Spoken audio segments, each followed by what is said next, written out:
Aïe aïe aïe, leur business est en chute libre, c'est pas la joie en ce moment pour Antoine Blanco et Margot Cunego. Bon, vous l'avez compris, la période est un peu compliquée. Mon business est en baisse depuis maintenant plusieurs mois. Et en fait, genre, c'est une catastrophe. Genre, là, dites-vous qu'on vient de finir le mois d'octobre. Et genre, j'ai pas fait un mois comme ça depuis, je pense, 1 an et demi. Un truc comme ça. On va analyser tout ça dans cette vidéo en s'intéressant à 4 choses. D'abord, l'évolution de l'industrie du high ticket et ce que ça peut nous dire sur la chute de leur business. On va s'intéresser et comprendre à pourquoi est-ce que leur business chute. Je vais également leur proposer des solutions qui pourraient leur permettre de remonter la pente. Et je vais au passage vous filer une bonne stratégie qui vous permet en fait de connaître l'envers du décor d'un business en ligne. Ça, il y a peu de gens qui la connaissent, mais ça peut beaucoup vous aider. Alors d'abord, il est impératif de comprendre l'évolution de l'industrie de l'infopreneuriat et tout particulièrement celle du high ticket.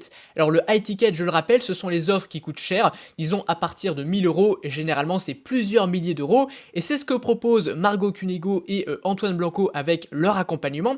Alors à quoi ressemble l'industrie de l'infopreneuriat?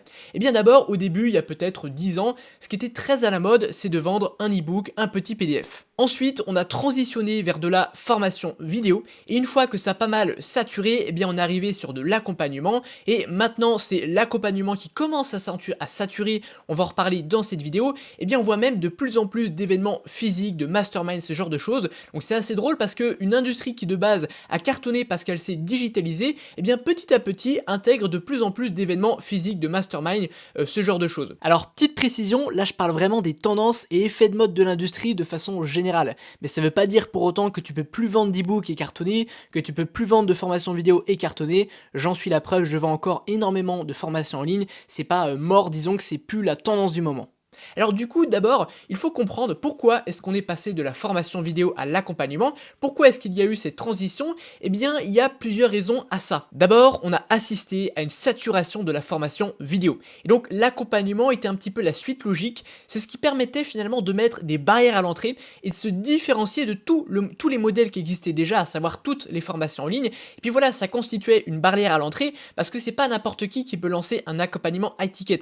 Ça demande beaucoup de travail, ça demande des efforts de structure, ça demande de changer sa manière de vendre, ça demande également du suivi, de l'accompagnement, tout ce genre de choses. On a eu également une perte de confiance dans le marché de la formation, d'une part parce qu'il y a eu énormément de formateurs très moyens qui ont sorti honnêtement des daubes, donc ça crée une perte de confiance dans le marché de la formation en ligne, et on a eu aussi un besoin accru de gens qui voulaient se sentir accompagnés, donc qui voulaient être rassurés finalement. Donc ça répondait également à un vrai besoin, donc le manque de confiance qu'ont les gens en eux à réussir, à pouvoir se lancer, et donc être accompagné, ça rassure énormément. Et puis on se dit aussi, bah voilà, si la personne m'accompagne, je vais faire des coachings directement avec elle, bah elle peut pas vraiment me douiller quoi, parce qu'elle va être face à moi, donc ça rassure, il y a ce côté-là. Et puis quatrième raison, l'accompagnement ça maximise les résultats. Parce qu'il y a énormément de gens qui vont acheter une formation vidéo sans accompagnement et quand bien même la formation serait excellente, eh bien les gens ne vont pas la suivre. Parce que voilà, il n'y a pas quelqu'un pour les pousser, ils ont également pas investi des milliers d'euros, donc bah voilà, t'as pas le même investissement. Parce que quand on paye cher,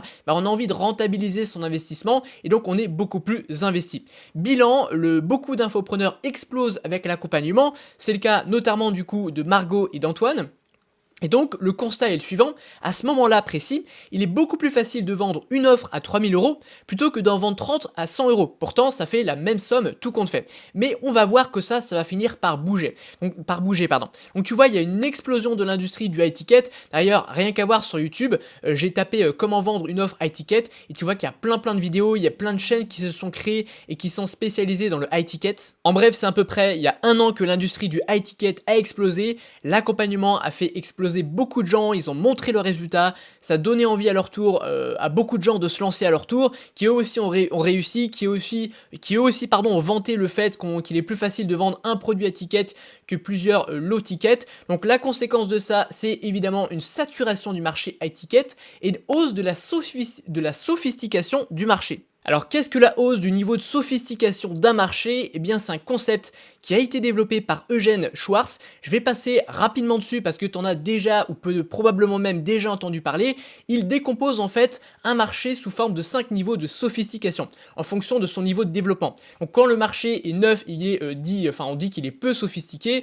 Donc dans ce cas-là, on va simplement mettre en avant la solution qu'on propose, notre offre, avec des termes qui sont simples. Et en fait, tu vois que plus le niveau de sophistication augmente à mesure que le marché sature finalement, et bien plus il est nécessaire d'introduire une spécificité à notre offre, donc soit de la positionner sur un segment de marché qui est précis, qu'elle s'adresse finalement à une catégorie très spécifique de personnes. Il faut également, il y a aussi une surenchère de la promesse, on va promettre de plus en plus jusqu'à ce que trop promettre ça ne marche plus parce que les gens, bah voilà, ils voient que c'est du bullshit, il y a une perte de confiance dans l'industrie. Du coup après au quatrième niveau, on va prendre le contre-pied de tout ça, on va plutôt se baser sur l'émotion, sur l'expérience utilisateur et on va au contraire revenir vers des promesses qui sont beaucoup plus réalistes, etc. Bref, donc plus le marché se sophistique, plus il est complexe et plus ça nécessite d'adapter finalement le positionnement de l'offre et tu vas comprendre pourquoi je te parle de tout ça. Alors à partir de ces constats, on va pouvoir comprendre pourquoi leur business chute et pourquoi il chute en ce moment. D'abord, il y a un changement, on l'a vu, qui est conjoncturel. Il y a une hausse de la concurrence, donc ça dépend pas vraiment d'eux, dans le sens où il y a plein de gens qui se lancent, donc mathématiquement, il y a des gens qui viennent leur grappiller des parts de marché, donc on va le voir, mais finalement, à travail et à compétences équivalentes, tu feras moins qu'il y a un an, parce que c'est une question de timing, dans le business, le timing c'est extrêmement important.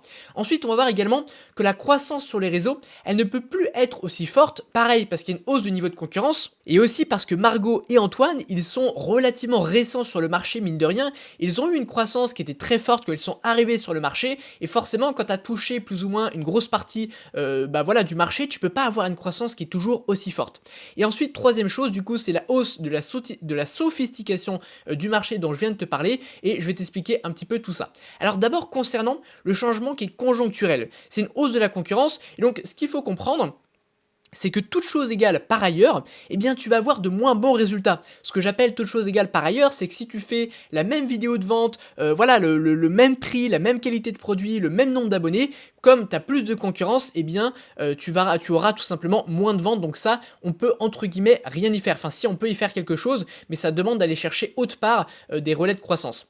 Deuxième chose, croissance sur les réseaux qui ne peut plus être aussi forte. En fait, souvent quand tu te lances sur les réseaux, tu as plus ou moins trois phases. Soit en fait tu décolles pas parce que t'as pas compris comment faire grossir une audience. Bon, apparemment c'est pas leur cas puisqu'ils ont bien décollé. Du coup ils se sont lancés, ils ont eu, au début ils ont peut-être ramé un peu, mais jusqu'à ce qu'ils craquent un petit peu l'algo. Il y a eu aussi Antoine qui est passé sur sans permission, ça lui a donné un boost de visibilité absolument énorme. Et donc là ils ont eu une énorme croissance. Et donc ensuite il y a une deuxième phase où la croissance va se ralentir, parce que voilà, une fois que tu as eu un gros boom, ça va pas durer éternellement quoi. La création de contenu ça fonctionne par cycle, t'as jamais une croissance parfaitement linéaire, ou alors c'est vraiment de l'exception. Ensuite du coup au moment où leur audience explose, c'est pas exactement le moment où leur business va exploser. Pourquoi ? Parce que c'est pas l'audience en tant que telle qui fait des ventes, tu le sais très bien, on peut faire beaucoup de vues mais ne pas avoir beaucoup de ventes. C'est en fait, pourquoi est-ce que ça explose un peu plus tard ? C'est parce qu'il faut tout le temps d'éduquer l'audience, de montrer la valeur de ton offre, de faire augmenter le niveau de conscience, de créer de la confiance, parce que c'est la confiance qui fait vendre, c'est la relation qui fait vendre. Donc c'est un peu plus tard, après avoir explosé, que Antoine et Margot ont commencé à avoir un chiffre d'affaires qui a explosé. Donc finalement, ils récoltent le fruit de leur travail dans un troisième temps. Tu as d'abord une phase de croissance, ensuite une phase d'éducation et ensuite une phase où ils récoltent le fruit de leur travail. Sauf qu'une fois qu'ils ont récolté tout le fruit de leur travail lié à la forte croissance, si la forte croissance ne diminue pas, forcément c'est cyclique. Il y a un moment où le business il a un petit peu un contre-pied ou un petit ralentissement. C'est ce qui leur arrive et c'est finalement assez normal. C'est simplement parce que ils n'ont pas eu un niveau de croissance aussi fort qu'ils ont pu l'avoir avant et du coup ils ont un petit peu sillonné un petit peu toute leur audience. Ils ont déjà vendu au gros de leur audience qui était prêt à acheter directement. Ensuite, troisième cause qui peut créer une baisse selon moi de leurs résultats, c'est du coup la sophistication du marché. Ils ont probablement une promesse qui n'est plus forcément adaptée au niveau de sophistication actuelle. On le voit bien, Margot et Antoine, ils ont quand même des promesses assez agressives. 5 000 € en 90 jours, c'est assez agressif. Et donc souvent, il y a aussi beaucoup de gens qui vont être très enclins à être intéressés par cette promesse. Ce sont souvent des gens en fait assez naïfs, qui ont tendance à suivre les tendances, du coup il y aura un côté assez volatile, et en ce moment on le voit bien, les business qu'on le vend en poupe, c'est les business OFM, donc OnlyFans Manager, qui te promettent 50 000 balles par mois en faisant des fausses modèles avec IA, tu prends une IA, tu fais 5 modèles et t'inquiète, elles feront 15K par mois chacune, ce qui est n'importe quoi, soit dit en passant, même s'il y a effectivement des gens qui arrivent à avoir de gros résultats avec ces business. Mais du coup, les gens qui sont très intéressés par des promesses agressives, qui sont souvent des gens assez naïfs, on va pas se mentir, bah c'est aussi les gens qui vont suivre la mode. Et du coup, comme à ce moment la mode, c'est Anthony Sirius qui poste des conneries au FM, je sais pas quoi, des meufs en string, bah les gens ils passent enfin ils s'arrêtent d'aller vers les business d'Antoine et vont vers les business OFM. Et tu vois, on a des mecs comme Jeremy Coleman qui ont probablement une approche beaucoup plus pertinente, une promesse qui est beaucoup plus douce. Et finalement, tu vois, si on reprend un petit peu les différents niveaux de confiance de Gene Schwartz là, bah Jeremy Coleman il est plutôt au 4e niveau, avec où il va se concentrer sur l'émotion, l'expérience utilisateur, en étant sur un marché énormément de niche, hein, il est spécialisé dans l'accompagnement high ticket, là où Antoine et Margot ils sont encore dans le niveau 3 avec certes un mécanisme unique, mais une solution et des promesses assez agressives, et je pense que ça peut être judicieux pour eux de faire évoluer ça, même si à court terme ça peut avoir un gros impact négatif sur leur business, mais je pense qu'à long terme ça peut être vraiment intéressant, on va en reparler.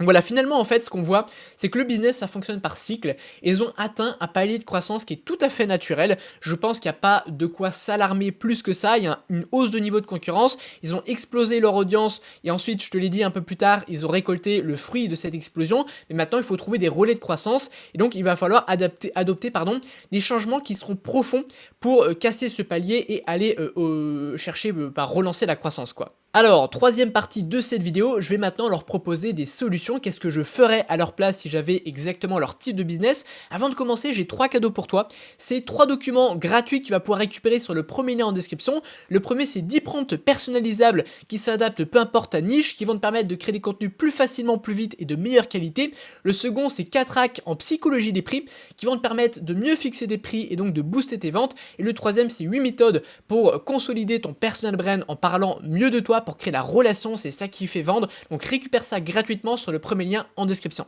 Alors pour moi, il y a 3 grands axes sur lesquels Margot et Antoine doivent se baser et doivent travailler s'ils veulent relancer leur croissance. Le premier, ça va être de l'optimisation. Alors ouais, c'est chiant d'optimiser, mais souvent en fait il vaut mieux optimiser quelque chose qui marche déjà, hein, parce que leur business chute, mais ils font quand même plusieurs centaines de milliers d'euros par mois, ça reste des business qui marchent, hein, faut pas déconner. Donc au lieu de tout balancer et tout complètement changer, il vaut mieux optimiser ce qui marche. Mais il est vrai qu'il faut également adopter des changements qui seront plus profonds. Je vais expliquer lesquels et on peut également envisager un repositionnement. Alors le premier, au niveau des optimisations, je pense que ce qui peut être judicieux dans les deux cas, ça va être d'augmenter les budgets ads. Je le sais, on le voit dans leur build-in public, leurs budgets ads sont relativement faibles et il manque cruellement de créative. Et à ce propos, je vais te présenter un outil très sympa qui te permet d'analyser toutes les pubs qui sont soit en cours, soit qui ont été diffusées par un créateur. Tu peux savoir exactement quelles pubs ils ont diffusées, les regarder, etc. Donc je te montre ça. Regarde, là je suis sur la bibliothèque publicitaire Meta et cet outil il est absolument génial parce que tu peux espionner tous tes concurrents, quelles sont leurs campagnes de pub qui sont actives, quelles sont celles qu'ils ont diffusées auparavant. Alors je te montre tout ça, là on va sélectionner toutes leurs pubs, compte publicitaire, enfin catégorie pardon, toutes les publicités et là on va tester par exemple Antoine Blanco. Donc je tape Antoine. Hop, et là on retrouve directement le compte publicitaire d'Antoine Blanco. Donc là déjà tu vois qu'il n'y a aucune publicité qui est active en ce moment. Pour un business de sa taille, honnêtement, c'est pas normal. Elle devrait tourner vraiment H24. Bon, on peut supposer qu'il est en train de retravailler des pubs. J'ai entendu dans un building public qu'il a fait qu'il avait prévu de mettre un peu plus d'accent à ce niveau-là, donc on va lui donner cette excuse. Après là, tu vois, t'as accès à toutes les pubs qu'il a diffusées dans le passé. Pourquoi c'est intéressant? Parce que tu peux voir lesquelles sont diffusées longtemps, quel budget il a mis, etc. Donc si tu sais qu'elle a été diffusée pendant 6 mois, c'est que probablement que c'est une pub intéressante de laquelle tu peux t'inspirer. Donc tu regardes tes concurrents, et les pubs qui tournent pendant longtemps, tu peux t'inspirer de leur structure, de leur hook, tout ce genre de choses. Bon, il ne s'agit pas de te faire une analyse complète et détaillée de toutes leurs pubs, c'est pas l'objet de cette vidéo. Si ça t'intéresse, je peux t'en faire une vidéo, dis-le moi en commentaire. Mais en tout cas, je peux te le dire, ça manque un petit peu de volume, ça manque de créative. Il devrait itérer plus de choses, plus de tests, plus de pubs, avec différents hooks, booster plus de pubs tout simplement. avec un meilleur A/B testing, et je pense qu'il y a de la croissance à chercher à ce niveau-là. Pareil, si on prend la page Boost ton Biz, donc de Margot Cunego, eh bien on voit exactement toutes les pubs qu'elle diffuse, hein, tu peux les regarder, mais donc c'est vraiment un très très bel outil. Et pareil, même problème, il n'y a pas assez de pubs honnêtement, pas assez de créatives, il faudrait itérer, enfin faire plus de tests, plus d'A/B testing, et je pense qu'il y a un relais de croissance à chercher à ce niveau-là. Alors ensuite, dans la même idée, ce qui peut être optimisé également, c'est leur VSL. Une VSL, c'est une vidéo de vente. C'est ce qui, en fait, c'est la vidéo que tu vas regarder qui donne envie d'aller réserver un call. Tu sais que le high ticket, ça se vend généralement par closing. Et donc, eh bien, et s'ils ont peu d'appels de closing, ça peut être parce que la VSL n'est pas assez performante. Donc Antoine, je le sais, il a bien compris qu'il fallait l'optimiser, hein, je l'ai entendu le dire dans un build-in public. Il a la même VSL depuis 1 an et elle commence à fléchir au niveau des conversions. Moi je pense qu'il devrait en avoir à minima 3 et que pour chacune des VSL, il devrait avoir à minima 3 hooks. C'est-à-dire qu'au total, il a 9 VSL, bon 3 différentes mais 9 hooks au total. Et donc essayer de tester en A/B testing différentes accroches pour aller chercher plus de conversions. Margot, je sais qu'elle a un problème au niveau de la fréquence des lancements, ce qui va créer beaucoup d'irrégularités dans ses lancements. Elle a fait un mois à 18 clientes, donc je ne sais pas exactement à combien est son accompagnement, mais par rapport au mois à 900K qu'elle a pu faire, voilà, l'accompagnement il n'est pas à 30 000 balles. Donc avec plus de fréquence dans les lancements, plus de régularité, il faut trouver un nouveau système pour ajouter de la fréquence, ça lui permettrait d'éviter ces gros pics à la baisse où elle baisse vraiment en chiffre d'affaires.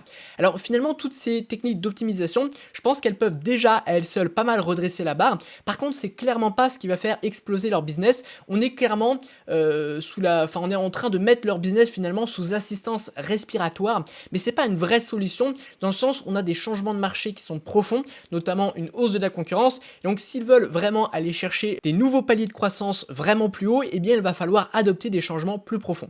Alors moi ce que j'ai constaté quand j'ai regardé leur build-in public, d'ailleurs au passage ils sont très bien leur build-in public, donc félicitations à eux, notamment félicitations de montrer aussi quand ça va mal, je respecte ça, donc le but de cette vidéo c'est absolument pas de leur cracher dessus, loin de là. J'ai remarqué en tout cas dans leur vidéo qu'ils ont un problème majeur, notamment Antoine Blanco, c'est qu'ils ont de moins en moins d'appels réservés. Alors moi ce que je pourrais leur proposer, c'est d'explorer un nouveau modèle de génération de calls. Il ne s'agit pas de complètement changer leur business avec des webinaires ou ce genre de choses, mais il y a une méthode qui cartonne en ce moment aux US, et bien c'est de créer un petit produit d'appel, vraiment pas cher, souvent quelques dizaines d'euros, généralement 27 euros, quelquefois ils peuvent le faire aussi avec quelques centaines d'euros, ça faut tester. Et en fait ce produit d'appel, on va le diffuser en ads, mais il ne cherche pas à faire du chiffre en lui-même. C'est simplement un produit qui va permettre d'avoir des leads gratuits, parce que le but, ça va être de rembourser les campagnes de pub avec le produit d'appel. Le but, c'est d'être ce qu'on appelle break-even, c'est-à-dire de générer autant d'euros de vente sur le produit à 27 euros qu'il n'en coûte en publicité. Par contre, l'avantage, c'est qu'on va pouvoir leur vendre un produit, par exemple, de 2-3 heures, une petite formation de 2-3 heures. Le but, c'est que pour 27 euros, ils en aient largement pour leur argent. Donc, tu vas leur montrer que voilà, pour 27 euros, s'il y a ça, qu'est-ce que ça va être dans l'offre premium quoi. Et du coup bah voilà, pour 27 euros tu leur offres un maximum de valeur et au passage ça va te permettre d'avoir des leads très qualifiés gratuitement et tu vas pouvoir préchauffer ces leads finalement dans le produit gratuit. Tu vas pouvoir augmenter leur niveau de conscience, hein, ça pareil c'est un concept développé par Eugène Schwartz, et plus tu augmentes leur niveau de conscience, plus tu auras des gens qui sont prêts à passer à l'achat. Et en plus de ça, on va le voir avec mon troisième conseil qui est un repositionnement. Si jamais Antoine et Margot décident de partir sur une promesse moins agressive. L'avantage des promesses agressives, c'est que ça peut certes permettre à des gens de passer à l'action rapidement. Mais ce qu'il faut voir, c'est que les gens, ça c'est Jérémy Coleman qui l'explique très bien, il y a des gens qui sont prêts à payer très vite et qui sont très sensibles à des promesses agressives, mais ils ne représentent qu'une minorité du marché. Et tu as plein de gens qui seraient prêts à payer à long terme, mais ces gens-là n'achèteront pas sur une promesse super agressive, voilà, gagne 10 000 euros en 10 jours, enfin j'exagère mais tu vois l'idée.